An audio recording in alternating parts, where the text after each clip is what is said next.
মাতৃত্বকালীন ছুটির পাশাপাশি এখন পিতৃত্বকালীন ছুটির প্রস্তাব উঠেছে সরকারি চাকরিজীবীদের জন্য। জনপ্রশাসন মন্ত্রণালয় ইতোমধ্যে বাংলাদেশ সার্ভিস রুলস সংশোধনের প্রয়োজনীয় বিধি প্রণয়নের পরিকল্পনা তৈরি করেছে এবং একটি সারসংক্ষেপ প্রধান উপদেষ্টার কাছে পাঠানো হয়েছে।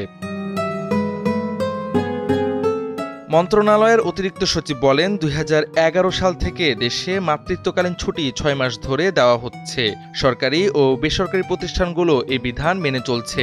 তবে নবজাতকের লালন পালনে বাবার সহযোগিতা অত্যাবশ্যক হয়ে পড়ে। বিশেষ করে মা শারীরিকভাবে দুর্বল থাকলে কিংবা সিজার করে ডেলিভারি হলে এটি খুবই প্রয়োজন হয়। বিদ্যমান আইনে এ ধরনের পিতৃত্বকালীন ছুটির কোনো উল্লেখ নেই। তাই চাকরিজীবী অনেক বাবার প্রয়োজন সত্ত্বেও ছুটি নেওয়া সম্ভব হয় না।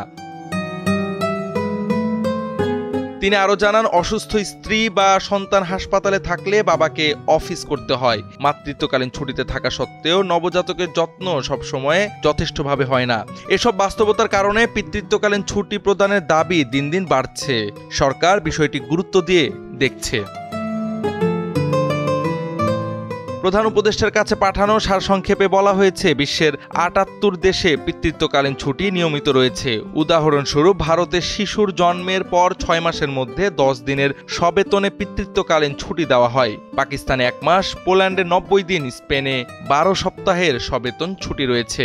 বাংলাদেশে বেসরকারি প্রতিষ্ঠান আড়ং, ব্র্যাক ও রবীন্দ্র বিশ্ববিদ্যালয় পিতৃত্বকালীন ছুটি দিয়ে থাকে। প্রস্তাবনায় ১৫ দিনের সবেতন পিতৃত্বকালীন ছুটির বিধান অন্তর্ভুক্ত করার পরামর্শ দেওয়া হয়েছে। বর্তমান রুল ১৯৭ মাতৃত্বকালীন ছুটির বিধান থাকলেও পিতৃত্বকালীন ছুটির কোনো ধারা নেই। তাই সংশোধনের এই সিদ্ধান্ত নবজাতকের সুরক্ষায় মাতা পিতার জন্য উপকারী হবে বলছেন বিশ্লেষকরা। ডেস্ক রিপোর্ট, সময়ের আলো।